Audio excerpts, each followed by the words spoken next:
ಒಂದಿನ ಒಂದು ಮೇಕೆ ನದಿ ದಡದಲ್ಲಿ ಮೇಯ್ತಾ ಇತ್ತು.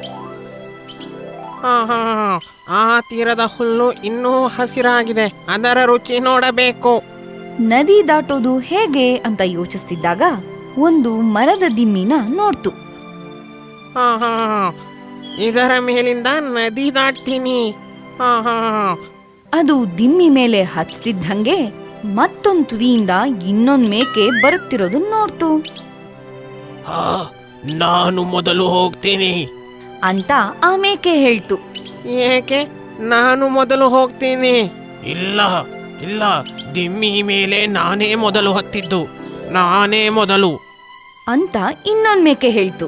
ಮೊದಲನೇ ಮೇಕೆ ಯೋಚಿಸ್ತು. ಅದರ ತಾತ ಹೇಳಿದ ಕಥೆ ಅದಕ್ ನೆನಪಾಯ್ತು. ಇದೇ ರೀತಿ 2 ಮೇಕೆಗಳು ಒಂದಕ್ಕೊಂದು ದಾರಿ ಬಿಡದೆ ದಿಮ್ಮಿ ಮೇಲೆ ಜಗಳ ಆಡಿ ಕೊನೆಗೆ ನದಿಗೆ ಬಿದ್ದು ಮುಳುಗೋದ್ವಂತೆ. ಮೊದಲನೇ ಮೇಕೆ ಬುದ್ಧಿ ಉಪಯೋಗಿಸಿ, ಇದು ಜಗಳದ ಸಮಯ ಅಲ್ಲ, ಬುದ್ಧಿ ಉಪಯೋಗಿಸೋಣ.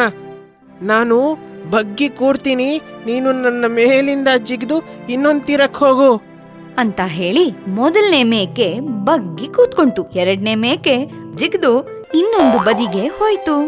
ಧನ್ಯವಾದ ಗೆಳೆಯ, ನೀನು ಬಹಳ ಬುದ್ಧಿವಂತ. ಅವರಿಬ್ರು ಅವರವರ ದಾರಿಲಿ ಹೋದ್ರು.